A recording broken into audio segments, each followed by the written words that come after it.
اور یار رات کو توبہ کر کے سونا چاہیے ہمیں. کچھ غلطیاں ہم کرنا نہیں چاہتے پر ہم سے ہو جاتی ہیں. کچھ دل ہم توڑنا نہیں چاہتے پر وہ ٹوٹ جاتے ہیں. ہماری مجبوری ہوتی ہے ٹوٹ جاتے ہیں. رات کو اس کی بارگاہ میں ہاتھ باندھ کے کشکول طلب دراز کر کے خوب استغفار پڑھنا چاہیے کہ مالک بندے ہیں نا کیا کریں. نفس کا ساتھ ہے، دنیا کا ساتھ ہے، خواہشات نفسانیہ. مالک معاف کر دے. درد سے توبہ. رسم نہ ہو، کہانی نہ ہو، لفظ نہ ہو، جملے نہ ہو. اور جناب ایسے لوگوں کے بیچ بڑے ہاتھ باندھ کے اور بڑا کوئی ضرورت نہیں. آپ اکیلے اپنی چارپائی پہ بستر کے اندر منہ دے کے بھی درد سے کہیں گے نا معاف کر دے تو وہ تو مہربانی بڑا ہے. میرے نبی پاک صلی اللہ علیہ وسلم مثال دیتے ہیں، فرمایا ایک آدمی صحرا میں جا رہا. صحابہ سے حضور خطاب کر رہے ہیں. فرمایا ایک آدمی صحرا میں جا رہا تھا. اس نے اپنی اونٹنی پہ کھانا پانی پیسے ہر چیز رکھی ہوئی تھی. صحرا تھا بہت بڑا.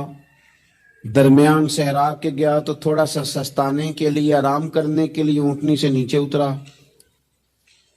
اب اس نے اونٹنی کی لگام اونٹنی کی نکیل اپنے سرہانے کے نیچے رکھی، ہاتھ کے ساتھ پکڑی اور سو گیا. تھوڑی ہی دیر کے بعد جب اس کی آنکھ کھلی تو دیکھا اونٹنی غائب ہے. صحرا میں وہ پیدل نہ آگے جا سکتا ہے نہ پیچھے جا سکتا ہے، نہ دائیں نہ بائیں. کھانے کو روٹی نہیں، پینے کو پانی کا قطرہ نہیں. تھوڑا ادھر بھاگا ادھر بھاگا، تھک گیا. کریم محبوب فرماتے ہیں وہ پوری طرح نڈھال ہو گیا اور مایوس ہو گیا. معاذ اللہ. مایوس ہو کے دوبارہ اسی جگہ آ کے لیٹ گیا جہاں پہلے لیٹا تھا. انتظار کرنے لگا کہ اب موت ہی آئے گی، آخری وقت ہے. اب نہ میں پیدل یہ صحرا کراس کر سکتا ہوں، نہ پیچھے جا سکتا ہوں، نہ کھانا ہے نہ پانی ہے، سوائے موت کے کوئی سہارا نہیں. حضور فرماتے ہیں وہ رستے میں دوبارہ لیٹ گیا. اچانک اس نے رخ بدلا تو اونٹنی سامنے کھڑی تھی. حضور نے صحابہ سے پوچھا بتاؤ نا اسے بھلا کتنی کو خوشی ہوگی. یا رسول اللہ جسے نئی زندگی مل گئی ہے. آپ دیکھیں نا سارے ڈاکٹروں نے کہہ دیا کہ اس کے تو گردے میدا جگر ہر چیز ختم ہے، گھر لے جاؤ خدمت کرو. ہر طرف پریشانی ہے. وہ بندہ بھی سمجھ گیا ہے کہ آخری وقت آ گیا، کل جاؤں پرسوں جاؤں. تیاری ہو گئی، سب لوگ آ گئے، باہر والے بھی آ گئے. یہ ماحول ایک عجیب رنگ اختیار کر گیا. اچانک ایک ڈاکٹر نے آ کے کہا نہیں غلطی لگ گئی تھی. مجھے بتائیے انداز کیا ہوتا ہے؟ بغیر دوائی کے بندہ اٹھ کے کھڑا نہیں ہو جاتا. او میں تو بچ گیا ہوں. نبی پاک صلی اللہ علیہ وسلم فرمانے لگے اس کی اونٹنی مل گئی. بتاؤ بھلا اسے کتنی خوشی ہوگی. یا رسول اللہ وہ تو دوبارہ دنیا میں آ گیا. حضور فرمانے لگے اسے کچھ بھی خوشی نہیں ہوئی. جب کوئی رب کا گناہگار بندہ آ کے توبہ کرتا ہے رب کو اس سے کئی گنا زیادہ خوشی ہوتی ہے.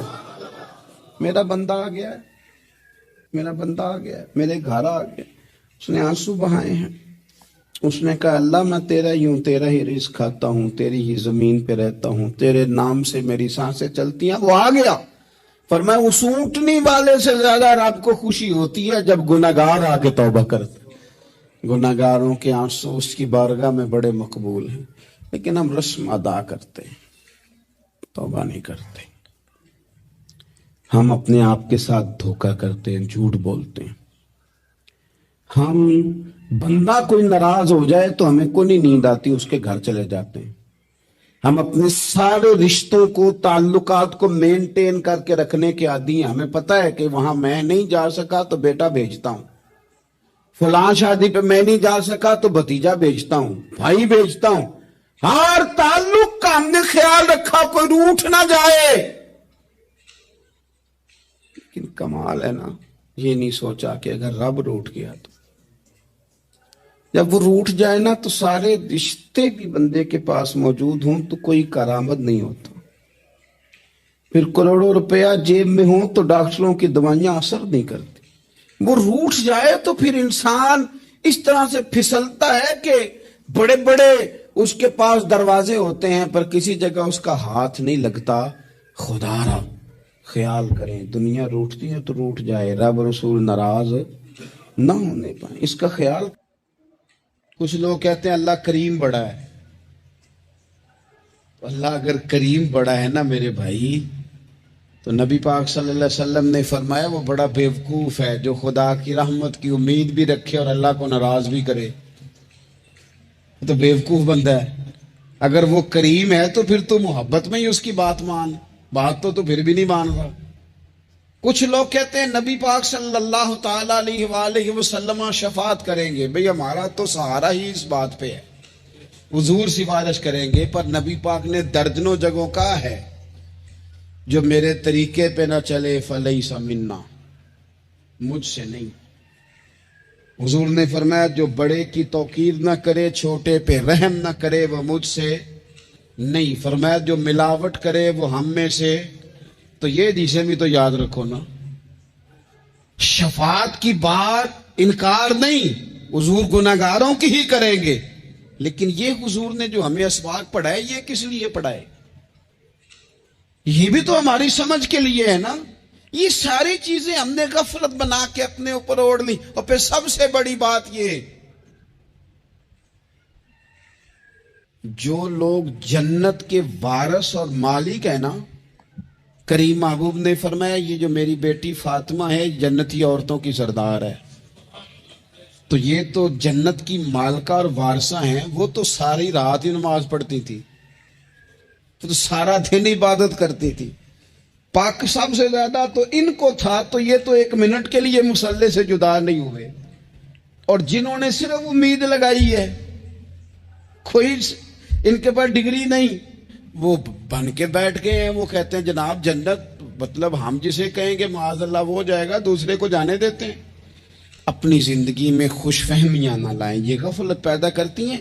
غفلت بڑی خطرناک چیز کا نام ہے. جب بندہ غافل ہو جاتا، میں آپ سے ایک بات عرض کروں، حضرت عبداللہ ابن مسعود فرماتے ہیں کہ مومن رائی کے دانے کے برابر غلطی ہو جائے تو اسے لگتا ہے میرے سر پہ پہاڑ کھڑا ہے. اور فرمایا جو منافق ہوتا ہے نا، وہ پہاڑ کے برابر گناہ کر کے کہتا ہے بات ہی کوئی نہیں، فلانا بھی کرتا ہے، یہ بھی کرتا ہے، ساری دنیا کر رہی. یہ نفاق کی علامت ہے. اگرچہ بعض نے اسے نفاق عملی کہا، اعتقادی نہیں کہا. عزیز دوست، جب آپ چھوٹی گناہ چھوٹی غلطی کرتے ہیں تو پھر وہ چھوٹی چھوٹی غلطیاں پہاڑ بنتی ہیں، چھوٹی چھوٹی. وہ حضور نے فرمایا نا جب تو ایک گناہ کرتا ہے تو تیرے دل پہ ایک دھبا لگتا ہے، نہ توبہ کرے تو دوسرا لگتا ہے، نہ کرے تو تیسرا، پھر دل کالا سیاہ ہو جاتا ہے. چھوٹی چھوٹی غفلتیں بڑی غفلتوں کو جنم دیتی ہیں. چھوٹی چھوٹی کمزوریاں بڑی کمزوریوں کو لے کے آتی ہیں. اسی طرح بخاری مسلم میں حدیث ہے، نبی پاک صلی اللہ تعالی علیہ وسلم نے فرمایا کچھ لوگ کھلم کھلا گناہ کریں گے قیامت کے قریب. اعلانیہ، یا رسول اللہ صلی اللہ علیہ وسلم وہ کس طرح؟ تو حضور فرماتے انہوں نے رات کو غلطی کی تھی، رب نے ان کی غلطی پر پردہ ڈال دیا. انہوں نے سویرے اٹھ کے خود لوگوں کو بتانا شروع کیا، اور دیکھا میں نے رات یہ کیا معاذ اللہ. فرمایا جب انہوں نے اللہ کے پردے کو کھولا تو پھر رب نے بھی ان کا پردہ کھول دیا. او میرے دوستو بتاؤ نا، جس کے رب پردے کھول دے پھر کون ہے جو اس کی پردہ داری کرے؟ کون ہے جو پردہ پوشی کرے؟ حضور فرماتے اس نے کھلم کھلا گناہ، فخر سے بتاتے ہیں لوگ یہ کرتا. میں بڑے ادب سے عرض کروں گا بزرگوں کی خدمت میں، جو بڑی عمر کے ہیں، جن کی اب اولادیں ہیں، اگر ان کی زندگی میں کچھ ایسی کمزوریاں ہیں تو بچوں کو سمجھانے کے لیے بھی اس کو ڈسکس نہ کریں. ہم یہ کرتے تھے، ہم یہ کرتے تھے، اس کا کوئی فائدہ نہیں، یہ ہم کر کے دیکھا ہے سارا کچھ. نہ نہ نہ نہ، جس طرح گناہ ہے اس طرح گناہ کا اظہار بھی گناہ ہے. آپ ڈبل جرم کر رہے ہیں، آپ دلیر کر رہے ہیں سامنے والے کو کہ تو بھی کر، خیر ہے. بلکہ ایک نوجوان مجھے ایک دفعہ کہنے لگا جی ابا جی کہتے ہیں میں نے 35 سال یہ کام کیا ہے، یہ سب غلط ہے. تو میں نے ابا جی سے کہا چلو 15 کو سال مجھے بھی کر لینے دو، پھر میں بھی توبہ کر لوں گا. یہ ہم لوگوں کو دعوت دے رہے ہیں کہ غلط کام کرو. قرآن مجید کو آپ دیکھیں گے نا سورہ یاسین کے اندر، یہ بھلا کفر کیوں ہوتا تھا، منافقت کیسے پیدا ہوتی تھی، بت پرستی کیسے عام ہوتی تھی. دنیا کے اندر ستارہ پرست، سورج پرست، چاند کی پوجا کرنے والے یہ لوگ کیسے پیدا ہوتے تھے؟ غفلت کی وجہ سے۔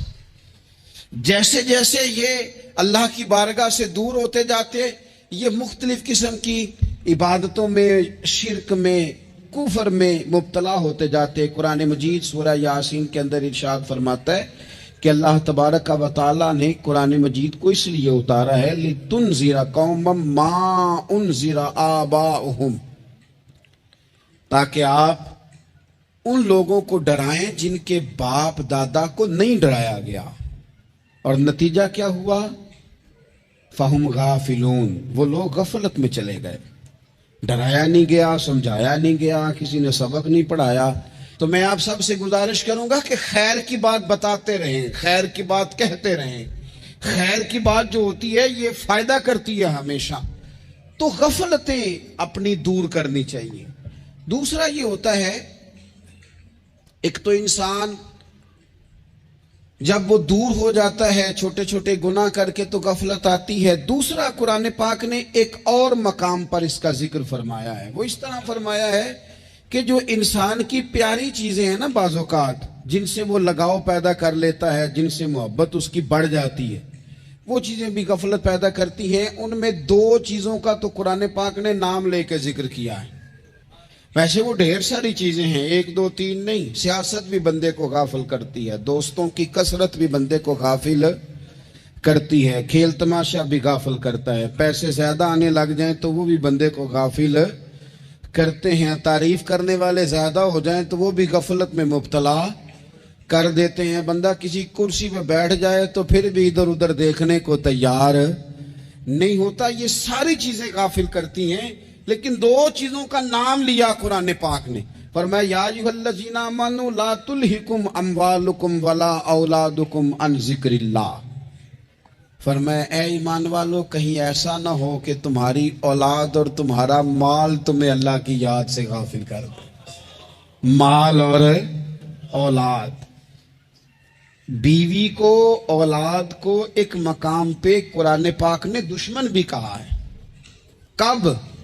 جب یہ تمہیں کہیں کہ حرام کما کے لاؤ، جب یہ تمہیں کہیں کہ ہمیں جس طرح کا مرضی مال دو، جب یہ تمہیں کہیں ناجائز کرو، یہ دشمنی کر رہے ہیں تمہارے ساتھ۔ یہ مال اور اولاد یہ بندے کو غافل کر دیتے ہیں۔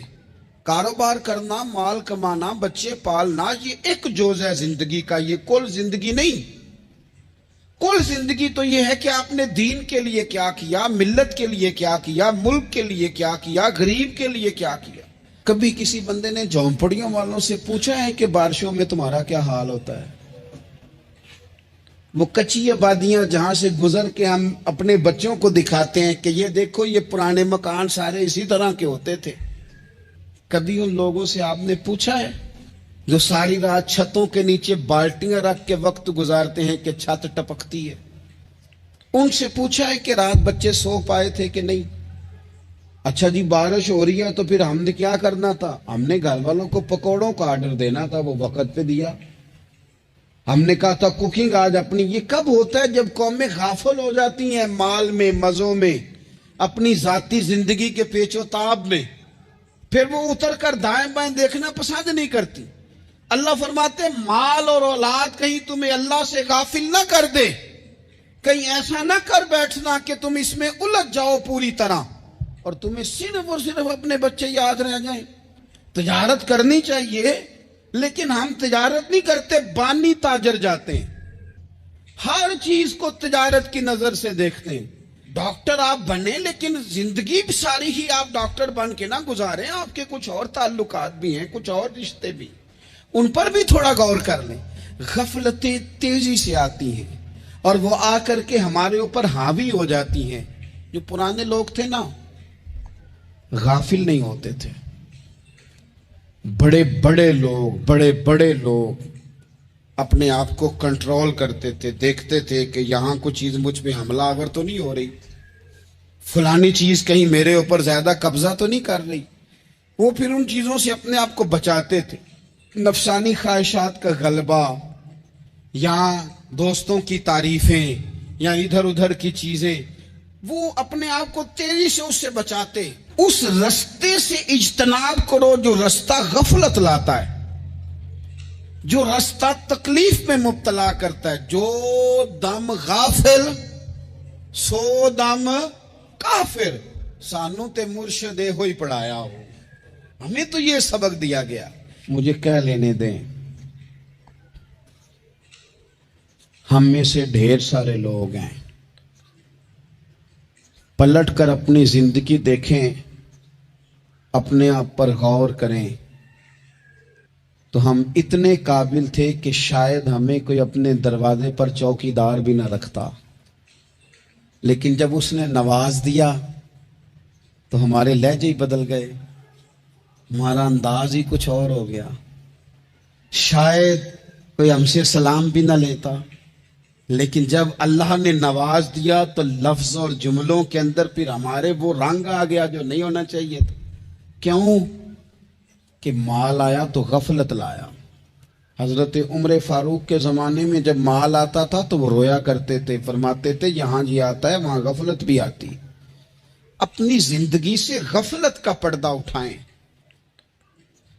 سو رہے ہیں سارے جاگ جائیں، وقت تیزی سے گزر رہا ہے، بے قابو ہو گیا، ہم سے نہیں سنبھالا جاتا. ٹائم کب دن چڑھتا ہے کچھ پتہ نہیں چلتا، شام ہو جاتی ہے، ڈھیروں کام رہ جاتے ہیں. کئی لوگ تھے جن کا ارادہ تھا کہ پرسوں سے میں نے مسجد آنا ہے، میں نے نیک ہو جانا ہے، وہ نہیں آئے، موت ہی آئی. حضرت اسرائیل ہی آئے، بڑا پیار کیا فلانے نے، او ہو جی، بڑا ہی رو رہے تھے اس کے بچے. پھر کیا قبر پہ بیٹھے رہتے ہیں سارا دن؟ پھر کیا کیا انہوں نے بچوں نے؟ کسی نے کہا میں نے ساتھ جانا ہے؟ نتیجہ کیا نکلا؟ پیار کس بات کا تھا؟ حضرت عبداللہ ابن مبارک کا آخری وقت تھا تو اماں رو رہی، بہن رو رہی، بھائی رو رہے ہیں، بیوی رو رہی، بچے رو رہے ہیں، آخری ٹائم ہے. تو اماں سے کہنے لگے روتی کیوں ہو؟ کہنے لگی پتر بیٹے تو اور بھی ہیں پر جس طرح دوائی تو لا کے دیتا تھا کوئی بھی نہیں دیتا.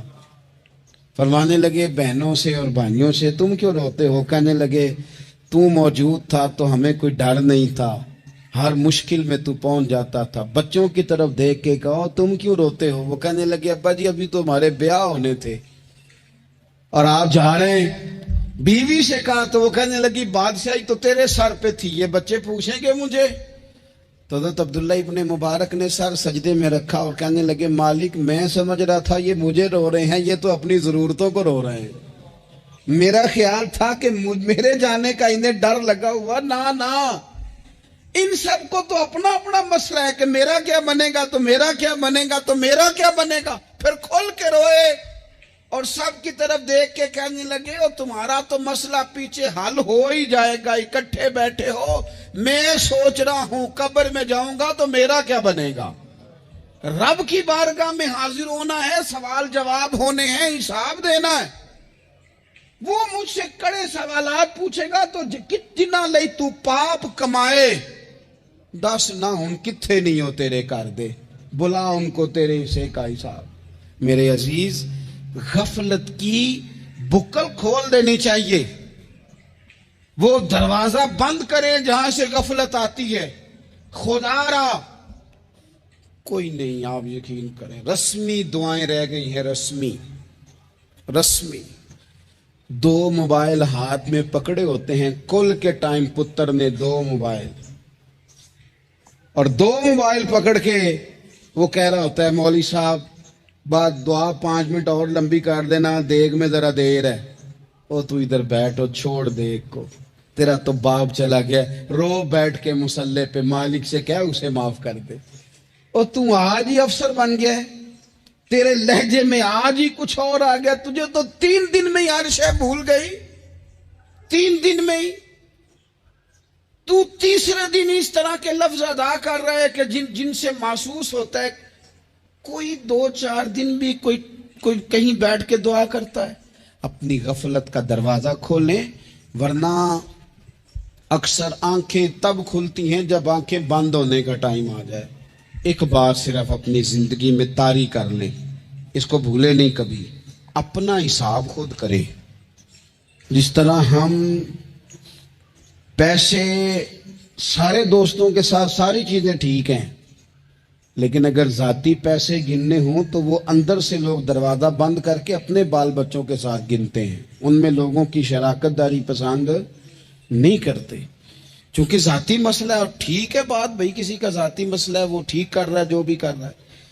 اس طرح جو ہمارے ذاتی معاملات ہیں نا، روحانی معاملات، اپنی نمازوں کا حساب کریں، اپنی گفتگو کا حساب کریں، اپنی سوچوں کا حساب کریں، حلال کھا رہے ہیں حرام کھا رہے ہیں خود حساب کریں، اکیلے بیٹھ کے حساب کریں، جان چھڑائیں تھوڑی دیر موبائل سے، تنہا بیٹھ کے تھوڑی دیر مراقبہ کریں، خدا کی نعمت کتنی ہے، جواب میں شکر ہمارا کتنا، اس کا حساب کریں، اپنا حساب کریں۔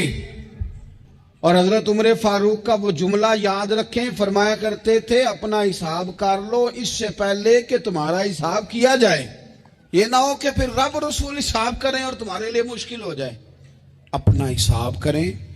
زندگی کے معاملات میں جتنی غفلتیں ہیں، وہ مطلب میرے ابا جی کہا کرتے تھے پتر چھال مار کے نکلو بسترے چوں، تو وہ تھوڑا سا نا ایک دفعہ چھلانگ لگا کے باہر آئے، اور پہلا قطرہ ہی بننا ہوتا ہے بارش کا، اور کچھ بھی نہیں ہوتا، پہلا قطرہ بن جائیں، نکل آئیں، توڑ دیں وہ سارے بت جو ہمیں غفلت میں مبتلا کرتے ہیں۔ زندگی میں فیصلے جلدی کر لینے چاہیے، ہم فیصلے نہیں کر پاتے اور ٹائم ہمارے جانے کا آ جاتا ہے وقت۔ وہ ایک نوجوان ایک دفعہ لکھا تھا کہ میں نے اپنے گھر والوں سے کہا کہ اب میں نے داڑھی رکھنی ہے اور کچھ میں نے عبادات کی طرف سفر کرنا ہے، تو میری والدہ کہنے لگی کہ پتر اجے ٹائم نہیں، تو کہتے میری اماں اسکول ٹیچر تھی، پڑھی لکھی تھی، میں نے کاغذ قلم لا کے والدہ کو دیا، میں نے کہا اماں مجھے آپ وہ ٹائم بتا دیں جو نیک ہونے کا ہے، میں پھر اس ٹائم ہی شروع کر لوں گا۔ تو کہتے میری اماں نے کاغذ قلم دیکھا اور میرا اندر کا جذبہ دیکھا تو ماں تھی نہ رو ہی پڑی، کہنے لگی پتر رکھ تو میں تیرے لیے دعا کروں گی، اللہ تیری مدد کرے گا۔ تو ٹائم تو آ گیا ہے، وقت تو قریب ہے۔ اللہ فرماتے ہیں اقترب للناس حسابهم وهم فی غفلۃ معرضون۔ بس اس آیت کا ترجمہ کبھی نہ بھولنا، رب فرماتا ہے لوگوں کے حساب کا وقت قریب آ گیا ہے اور وہ ابھی بھی غفلت میں منہ پھیرے ہوئے ہیں۔ کسی شخص سے بھی آپ گفتگو کریں گے تو اللہ کے فضل سے وہ ڈھیر ساری چیزوں کا ادراک رکھتا ہے، سمجھ رکھتا ہے، شعور رکھتا ہے۔ وہ آپ کے ساتھ جب گفتگو کرتا ہے تو محسوس ہوتا ہے کہ وہ ساری چیزوں کو سمجھ رہا ہے، خطرات سے بھی آگاہ ہے، خوشخبریوں سے بھی آگاہ ہے، آنے والے وقت میں کون سی چیزیں نقصان کا باعث بن رہی ہیں اور کون سے پھول خوشبو دینے جا رہے ہیں، وہ سب چیزوں کو جانتا ہے۔ لیکن اس کے باوجود جو اتنی زیادہ کمزوری امت میں آ گئی ہے، اس قدر زیادہ ٹوٹ پھوٹ کا جو ہم شکار ہیں، تو زیادہ تر مسئلہ ہماری لاپرواہیوں کا ہے، ہم غفلتوں کا شکار ہیں۔ غفلت ایک خوفناک چیز کا نام ہے، یعنی جو بندہ پرواہ نہیں کرتا، توجہ نہیں دیتا، خیال نہیں کرتا اپنی ذمہ داریوں کا، وہ شخص فساد کا باعث بنتا ہے، وہ نقصان کرتا ہے، وہ اذیت ناک حد تک چیزوں کو لے جاتا ہے۔ آپ کو بہرحال پرواہ کرنی پڑتی ہے۔ یہ جس دور میں میں اور آپ ہیں نا، یہ لہو و لعب کا دور ہے، کھیل تماشے کا۔ کھیل تماشا ہمیشہ انسان کو لاپرواہ کر دیتا ہے۔ آپ دیکھ لیں، کل تک کھیل تماشا کسی گراؤنڈ میں جا کر کسی آلے کے ساتھ کھیلا جاتا تھا، وقت نکال کے لوگ جاتے تھے، کچھ دیر کے لیے ان کا ذہن تقسیم ہوتا تھا، گھر لوٹتے تھے، اپنی ڈیوٹی کرتے تھے۔ اب کھیل تماشے ہماری جیبوں میں آ گئے، چھوٹا آدمی، بڑا آدمی، اس سے بڑا آدمی، وہ سب اس کھیل تماشے میں مبتلا ہیں، اور وہ مذاق کی کیفیت اتنی دور چلی گئی ہے، میں بڑی معذرت کے ساتھ یہ بات عرض کرنے لگا ہوں کہ بعض اوقات بڑے بھی اس چیز کا شکار ہو کر اس طرح کی بات کرتے ہیں کہ چھوٹے ادھر ادھر دیکھ رہے ہوتے ہیں کہ کیا اس کو یہ بات کرنی چاہیے تھی۔ لیکن چونکہ ساری رات ساری صبح لگ ہی اس کھیل تماشے میں گئی ہے، لہو و لعب میں گئی ہے، مزاج بن گیا ہے، قوم سنجیدہ نہیں رہی۔ آپ کسی شخص سے بھی بات کر رہے ہوتے ہیں تو وہ چاہتا ہے کہ کچھ دیر میں گپ شپ کروں، کھیل تماشا کروں، شغل مغل کروں، میں گزر جاؤں۔ سنجیدگی فکر، مزاج کا ٹھہراؤ۔ اور درویشوں نے تو شکوہ کیا ہے کہ عمر بیت گئی، لوگوں کی عمر بیت گئی، ہڈیاں کمبن، گوڈے کھڑکن، اڑ گیا لک تیرا، اجے بھی گناہ تو باز نامے، واہ واہ مرد دلیرا۔ میاں صاحب کہنے لگے یہاں تک تو پہنچ گیا ہے کہ ہڈیاں کمبن اور تیرے گوڈے کھڑکن تے اڑ گیا لک تیرا، اجے بھی گناہ تو باز نامے، او واہ واہ مرد دلیرا۔ وہ تو اتنا دلیر ہو گیا کہ جب تجھے چاہیے تھا کہ ابھی تیرے ہاتھ میں استغفار کی تسبیح آتی، ابھی تجھے سجدے کا ذوق ہوتا۔ ہم اتنے زیادہ غفلت کا شکار ہیں، آپ یقین کریں۔ دیکھو، معافی ہوتی ہے عذر کی، معافی ہوتی ہے معذوری کی، غفلتوں کی معافی۔ جب ہم اسکول میں پڑھتے تھے، مدرسے میں پڑھتے تھے، تو جس بچے کا پتہ چل جاتا تھا نا یہ بیمار تھا، اسے مار نہیں پڑتی تھی۔ جس کا پتہ چل جاتا تھا نا کہ اس کے گھر میں کوئی پریشانی آ گئی تھی، اسے مار نہیں پڑتی تھی۔ غصہ دلانے والی بات یہ ہوتی تھی کہ گھر والے کہتے تھے کہ ہم نے تو بھیجا تھا، صبح تیار کر کے بیگ دے کے اس کو روانہ کیا تھا، اور جب پتہ چلتا تھا نا کہ یہ آیا نہیں، وہاں بیٹھ کر وقت گزارا، وہاں بیٹھ کر وقت گزارا۔ اب یہ وہ مسئلہ تھا کہ استاد اس پر یوں ہوتا تھا کہ جس طرح وہ پورے جلال میں آ گئے۔ اس بات نے انہیں اتنا غصہ دلا، وہ تو بیٹھا رہا، جان بوجھ کے نہیں آیا۔ اس کو شدید مار پڑتی تھی۔ جب ہم بڑے ہوئے، کتاب و سنت کو دیکھا تو کچھ چیزیں عجیب سی سمجھ میں آئیں۔ سیاستہ میں حدیث موجود ہے کہ صحابہ کرام علیہم رضوان فرماتے ہیں کہ ایک جنگ کا موقع تھا تو وہ رستے بڑے سخت تھے، دشوار گزار گھاٹیاں تھیں، بڑی مشکل سے ہم نے وہ راہیں طے کی۔ ہمیں لگا کہ اس جہاد پر ہمیں بہت اجر ملے گا، اور پھر ہمارے دلوں میں یہ بھی خیال آتا تھا کہ فلاں فلاں فلاں فلاں تو صحابی آئے نہیں، وہ تو گھر میں رہے۔ اللہ کے محبوب صلی اللہ تعالی علیہ وسلم نے ہمارے ان خیالات کو بھانپا اور کریم فرمانے لگے تمہیں اس جہاد پر بڑا اجر ملے گا، لیکن یاد رکھنا تمہارے کچھ بھائی ہیں جو گھروں میں بیٹھے ہیں، مجبوریوں نے، آزمائشوں نے، پریشانیوں نے، عذر نے انہیں آنے نہیں دیا۔ جتنا تمہیں صبر کر کے، مشقت جھیل کے، سفر کر کے جہاد کا ثواب ملے گا، اتنا ہی انہیں گھر بیٹھے بیٹھے بھی ثواب ملے گا۔ آئے نہیں۔ یہ کس بندے کا معاملہ ہے جو عذر والا ہے؟